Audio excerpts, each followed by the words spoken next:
अनंतपुर गांव की है। हरियाली से भरा हुआ वो गांव दिखने में बहुत ही ज्यादा खूबसूरत था। एक दिन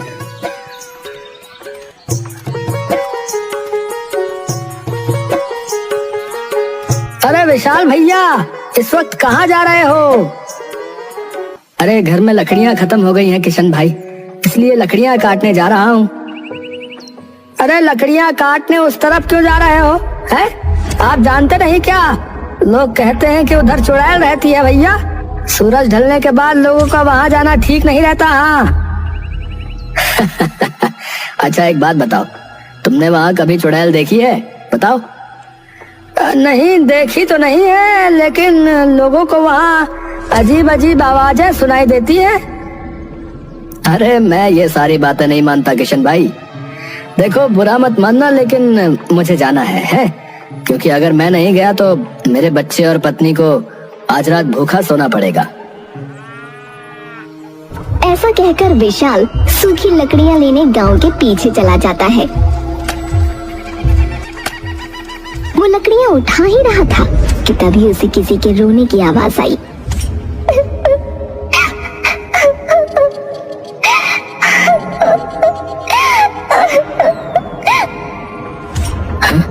अरे ये रोने की आवाज कहाँ से आ रही है? लगता है बिल्ली रो रही है। छोड़ो मुझे क्या, जल्दी से सूखी लकड़ियां बटोर लेता हूँ। थोड़ी देर बाद सब कुछ ठीक रहता है।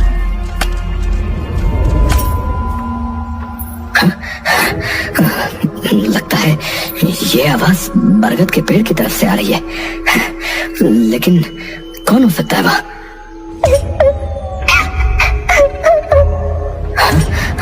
अरे तुम यहाँ बैठकर रो क्यों रही हो? कोई तकलीफ है क्या? मुझे बताओ, मैं तुम्हारी सहायता करूंगा। तुम्हारा देखो, तुम्हारा यहाँ इस तरह अकेले बैठना ठीक नहीं। क्या हुआ? तुम कुछ बोलते क्यों नहीं हो? सब ठीक तो है ना? अभी भी उस औरत ने कोई जवाब नहीं दिया। अरे बड़ी ही अजीब है। मैं तो इसकी सहायता करना चाह रहा हूँ और ये है कि मेरी बातों का जवाब ही नहीं दे रही।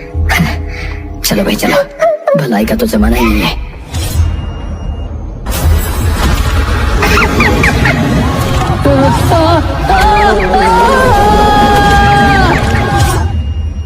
अगली सुबह विशाल की लाश गांव में पड़ी हुई थी। हाय मेरे पति को क्या हो गया? अब मेरे बच्चों का क्या होगा? हम तो जीते जी मर गए। तुम्हारे साथ बहुत बुरा हुआ बहन, लेकिन आखिर ये सब हुआ कैसे? मुझे नहीं पता भाभी। कल रात को लकड़ियाँ खत्म हो गई थी, इन्होंने कहा मैं ले आता हूँ और फिर ये वापस ही नहीं आए।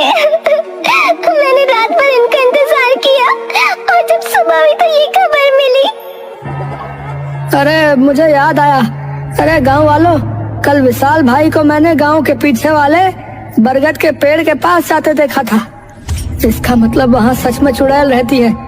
हो ना हो ये चुड़ैल का ही किया धरा है। हाँ, इस घटना से गांव के लोगों के बीच डर का माहौल बन जाता है। जो भी गांव के पीछे वाले बरगद के पेड़ के पास जाता कभी लौट कर नहीं आता। धीरे धीरे लोगों ने उस जगह जाना बिल्कुल बंद कर दिया। इस तरह लगभग 6 महीने बीत गए। तभी गांव की मुखिया की बेटी 20 साल बाद शहर से पढ़ाई करके लौटती है। प्रणाम पापा। प्रणाम माँ। कैसे हैं आप दोनों? हम ठीक है बेटिया, तुम ठीक हो ना? अरे कितनी बड़ी हो गई हो। अच्छा हुआ तुम गांव आ गई।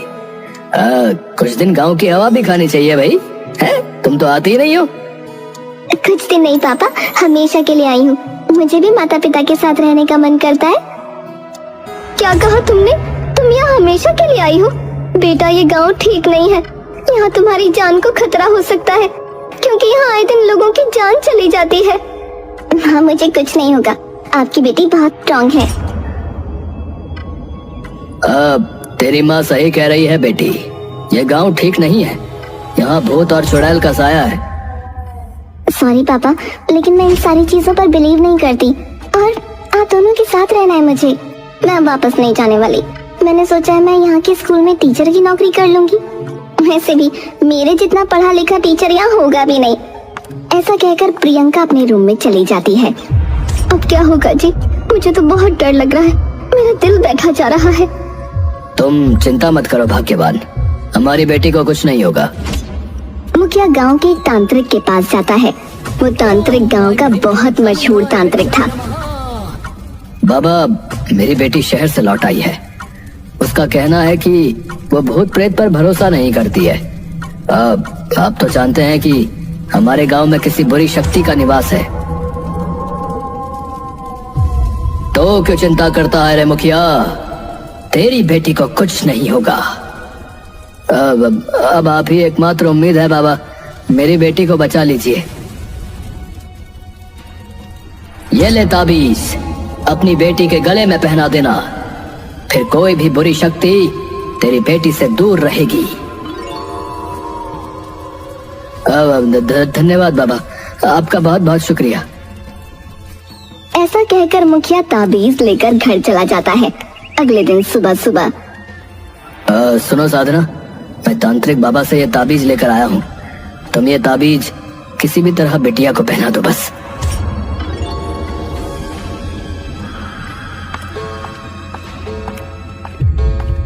गुड मॉर्निंग पापा। Good morning mummy. मैं स्कूल जा रही हूँ इंटरव्यू देने, आशीर्वाद दीजिए। खुश रहो बेटी। देखना, तेरे पापा को तेरी बहुत फिक्र रहती है। वो तेरे लिए ताबीज लाए हैं, इसे पहन ले, फिर तू सुरक्षित रहेगी। माँ, मैंने कहा था ना, मैं इन सारी चीजों में बिलीव नहीं करती। माफ कीजिए, लेकिन मैं ये नहीं पहनूंगी। देख, तुझे पहनना पड़ेगा, नहीं तो मुझे और तेरे पापा को बिल्कुल अच्छा नहीं लगेगा। आखिर हमारी गलती क्या है? यही ना कि हम दोनों तुझसे बहुत प्यार करते हैं। मम्मी, बचपन से आप इस तरह इमोशनल ब्लैकमेल करके मुझसे अपनी सारी बात मनवा लेती हो। बचपन में भी ऐसा करके आपने मुझे शहर भेज दिया था। अच्छा लाइए, दीजिए, मैं पहन लूंगी। प्रियंका ताबीज को अपने पर्स में रख लेती है और इंटरव्यू के लिए स्कूल चली जाती है। लौटते समय शाम हो गई। ये गांव कितना खूबसूरत है। जाने क्यों लोग इतनी सुंदर जगह छोड़कर शहर चले जाते हैं। एक काम करती हूँ, कुछ फोटोज ले लेती हूँ। प्रियंका नेचर की फोटो खींचते खींचते गांव के पीछे चली जाती है, जहाँ बरगद का पेड़ था। ओह वाह, कितना सुंदर और बड़ा बरगद का पेड़ है। इतने सुंदर गांव को खामखा लोगों ने बदनाम कर रखा है। So stupid। तभी प्रियंका को एक आवाज सुनाई देती है। मुझे मत मारो, मुझे छोड़ दो, इसमें मेरी क्या गलती है? मुझे भगवान के लिए छोड़ दो। मेरे पेट में बच्चा है, उसे कुछ हो जाएगा, मुझे छोड़ दो। अरे, लगता है कोई मुसीबत में है। प्रियंका बरगद के पेड़ के पीछे भागकर जाती है, लेकिन उसे वहाँ कोई दिखाई नहीं देता। अजीब बात है, आवाज सही से आ रही थी, लेकिन प्रियंका कोई दिखाई क्यों नहीं दे रहा? प्रियंका के पीछे सफेद कपड़ों में एक औरत खड़ी थी। जैसे ही प्रियंका ने पीछे देखा तो वो बुरी तरह डर गई। ओह माय गॉड, तुमने तो मुझे डरा ही दिया। ऐसे कपड़े पहन के यहाँ क्यों खड़ी हो? मैं यही रहती हूँ, मैं यहाँ से कहीं नहीं जा सकती। क्या मतलब तुम यहाँ रहती हो? अब वैसे तुम ठीक तो हो ना? मुझे अभी यहाँ से आवाज आ रही थी। नहीं, मैं ठीक नहीं हूँ। मुझे इस जगह से आजाद होना है। मुझे प्लीज अपने घर ले चलो, मैं वहाँ नौकरानी का काम कर लूंगी, बदले में 2 वक्त की रोटी दे देना। अब मैं तुम्हारी मदद तो करना चाहती हूँ, लेकिन मेरे मम्मी पापा इस बात के लिए कभी राजी नहीं होंगे। ऐसा मत करो, यहाँ कोई नहीं आता। सबको लगता है यहाँ चुड़ैल रहती है, इसलिए मैं आज तक किसी से मदद नहीं मांग पाई। एक तुम ही हो जो यहाँ आई हो। मुझे यहाँ से ले चलो, तुम जो बोलोगी मैं वो सारे काम करूंगी। पर अब तुम मेरी बात को समझने की कोशिश करो। तुम्हें कितने पैसे चाहिए बताओ, मैं तुम्हें पैसे दे दूंगी। मुझे पैसे नहीं चाहिए, मैं गर्भवती हूँ। मुझे सिर्फ एक घर चाहिए जहाँ मैं अपने बच्चे को जन्म दे सकूं। प्रियंका को उस औरत पर दया आ जाती है। अब ठीक है, मैं तुम्हें अपने घर ले चलूंगी, रोना बंद करो प्लीज।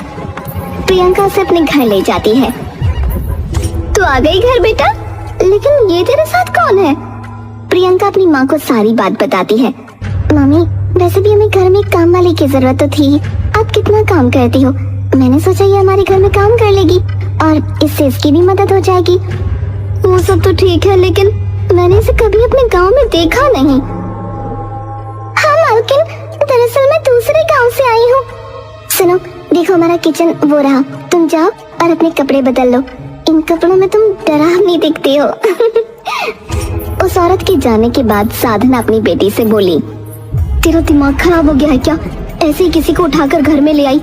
आजकल किसी पर इतना भरोसा नहीं करना चाहिए। क्या माँ, उस बेचारी को मदद की जरूरत है और आपको उस पर शक हो रहा है? प्रियंका की जिद के आगे किसी की नहीं चलती और वो औरत उसी घर में रहने लगती है।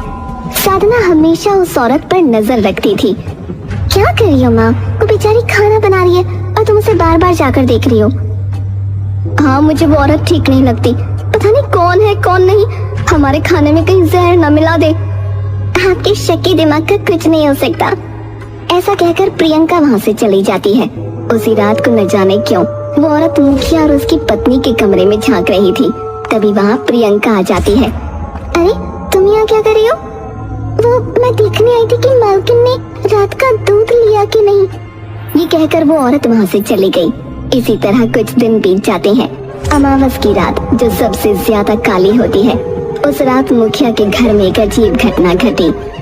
माँ, माँ, ये खून कहाँ से आया? पूरे घर में फैला हुआ है। हे भगवान, अमावस की रात को घर में खून, ये तो बिल्कुल अच्छा संकेत नहीं है। जी देखिए ना हमारे घर में क्या हो रहा है, मुझे तो बहुत डर लग रहा है। सब इधर उधर देखने लगते हैं। तभी उनकी नजर किचन में बैठी उस औरत पर जाती है जिसके हाथ में ऐसी बिल्ली थी जिसका सर नहीं था। क्या कर रही हो तुम? तुमने बिल्ली को मार दिया? बोलो, माँ तुमसे कुछ पूछ रही है। अरे तुम चुप क्यों हो? जवाब दो। पूरे घर में ये खून तुम्हारी वजह से फैला है। हाँ मालिक, बिल्ली ने किचन का दूध झूठा कर दिया था तो मैंने इसको पकड़ लिया और इसका गला मरोड़ दिया। देखा तुमने? मैंने कहा था ना, ये कोई साधारण औरत नहीं है। मुझे पहले से इस पर शक था। तभी वो औरत जोर जोर से हंसने लगी। तुमने सही कहा साधना, मैं कोई साधारण औरत नहीं हूँ। कौन हो तुम? कौन हो? आपने पहचाना नहीं मालिक? मैं आपकी नौकरानी, मैं शांति हूँ मालिक। शांति? शांति? लेकिन वो तो मर चुकी है। तभी उस औरत का रूप बदल जाता है और वो एक खतरनाक चुड़ैल के रूप में आ जाती है। कोई बचाओ हमें! ये तो चुड़ैल है माँ, कितनी भयानक दिख रही है। प्रियंका चुड़ैल को देखकर काफी डर गई थी, लेकिन मुखिया और साधना का शरीर न जाने क्यों पीला पड़ गया था। कुछ लोग जो हवेली के बाहर से गुजर रहे थे, उन्होंने प्रियंका की आवाज सुन ली। कोई बचाओ हमें! अरे तुमने सुना? इतनी रात को मुखिया के घर से कोई मदद मांग रहा है। अरे चलो चलकर देखते हैं। कोई बचाओ हमें! उन दोनों ने जब अंदर झांका तो चुड़ैल को सामने देख हक्के बक्के रह गए। अरे भैया, ए भैया, चलो यहाँ से। नहीं तो ये चुड़ैल हमें मार डालेगी भैया। भैया, राम राम राम राम। ए भैया, आज तक तो बस चुड़ैल का नाम ही सुने थे, आज देख भी लिया। ए भैया, भगवान को याद कर लेते हैं। हनुमान जी को याद करो भैया। जय हनुमान ज्ञान गुण सागर, जय कपीस लोक उजागर, जय बजरंग बली बचा लो भैया। जय बजरंग बली, जय हनुमान, जय बजरंग बली, जय हनुमान। वो दोनों वहाँ से चले जाते हैं। दूसरी तरफ, क्या हुआ साधना? तुझे क्या लगा मैं कभी लौट कर नहीं आऊंगी? जब तक मैं तुम दोनों से अपनी मौत का बदला नहीं ले लेती, तब तक मेरी आत्मा को शांति नहीं मिलेगी। बदला? कौन सा बदला? मम्मी पापा, ये चुड़ैल क्या बोल रही है? ये किस बदले की बात कर रही है? साधना और मुखिया, जिनकी जुबान से कुछ भी नहीं निकल रहा था, डर के मारे उनका पसीना टपक रहा था। ये क्या बताएंगे?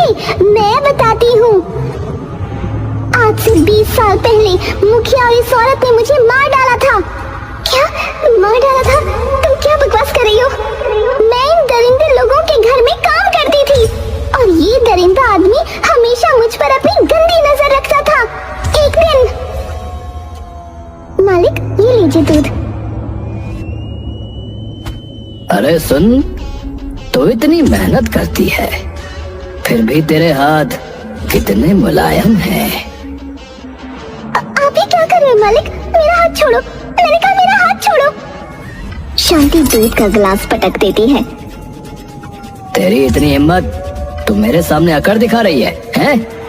मुखिया शांति के साथ जबरदस्ती करता है और उसे साधना को कुछ भी बताने से मना करता है।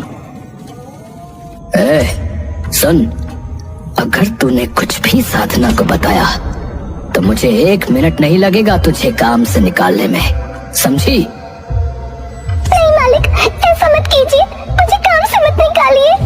काम छूटने के डर से शांति ने अपना मुंह बंद रखा। एक दिन शांति को पता चला कि वो गर्भवती है। ये तुम क्या बकवास कर रही हो? किसी और के गंदे खून को मेरा नाम दे रही हो? मैं विधवा हूँ मालिक, मेरा पति नहीं है।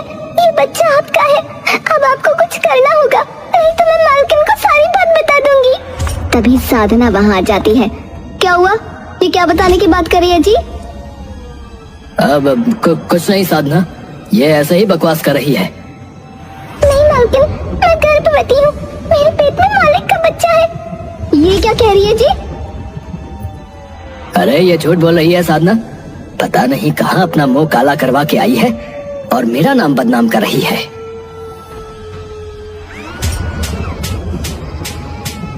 तू मेरे पति को बदनाम करना चाहती है?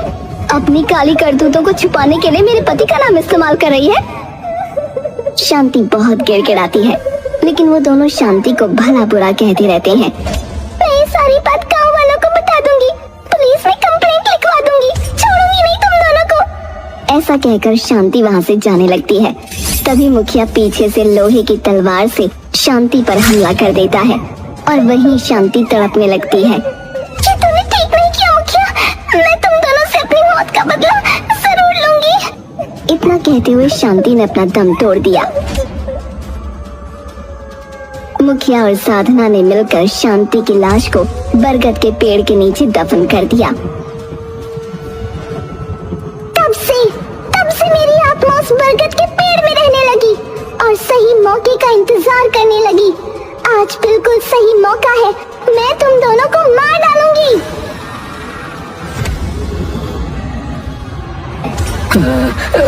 अरे साधना, अरे मुझे छोड़ दो साधना, मेरा गला छोड़ दो, मुझे सांस लेने में दिक्कत हो रही है।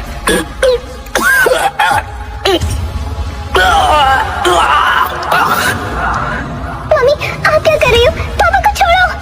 साधना अपने पति को ही मार डालती है। पापा, उठो पापा, तुम ऐसा क्यों कर रही हो? मेरी माँ को तो छोड़ दो। छोड़ दूं? क्यों? इन दोनों ने मुझ पर जरा भी तरस नहीं खाया। मेरा बच्चा जो इस दुनिया में आया भी नहीं था, उसको भी मार डाला। आज अगर मेरा बच्चा जिंदा होता तो वो तुम्हारे बराबर का होता। ऐसा कहकर साधना ने अपने पेट में भी खंजर मार लिया और जमीन पर धराशायी हो गई। तुमने मेरे मम्मी पापा दोनों को मार दिया, अब मुझे भी मार दो। मैं जिंदा नहीं रहना चाहती, मेरे जिंदा रहने का कोई मतलब नहीं है।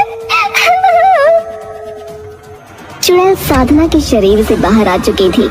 उसने जैसे ही प्रियंका को मारने के लिए खंजर उठाया, तभी वहाँ गांव वाले तांत्रिक को लेकर पहुँच गए। रुक जा चुड़ैल, तू ये सही नहीं कर रही। तूने अपना बदला ले लिया है, अब तू इस बच्ची को कुछ नहीं कर सकती। इस बच्ची ने तेरा कुछ नहीं बिगाड़ा है। मैं मार दूंगी, किसी को नहीं छोड़ूंगी, मुखिया का खानदान खत्म कर दूंगी। तू ऐसा नहीं कर सकती। ओम ऐं ह्रीं क्लीं चामुंडाय विच्चे नमः। ओम ऐं ह्रीं क्लीं चामुंडाय विच्चे नमः। ओम ऐं ह्रीं क्लीं चामुंडाय विच्चे नमः। मैंने कहा था ना, अब तो कुछ नहीं कर सकती। मुझे बाहर निकाल तांत्रिक, मैं सबको खत्म कर दूंगी। तू अपना बदला ले चुकी है, अब समय आ गया है कि तुझे मुक्ति मिल जाए। मैं तुझे मुक्ति दिलाने में तेरी सहायता करूंगा। तांत्रिक चुड़ैल को बोतल में कैद करके ले जाता है। गांव वाले प्रियंका को सहारा देकर उठाते हैं और उसको दिलासा देते हैं। प्रियंका को दुख जरूर होता है कि अब उसके माता पिता इस दुनिया में नहीं हैं, लेकिन समय के साथ वो समझ जाती है कि उसके माता पिता एक गुनहगार इंसान थे और बुराई का अंत एक दिन जरूर होता है। वो गांव में रहकर गांव के गरीब बच्चों को पढ़ाना शुरू कर देती है। गांव वालों को भी अब किसी चुड़ैल का डर नहीं रहता और वो सब खुशी खुशी अपना जीवन व्यतीत करने लगते हैं।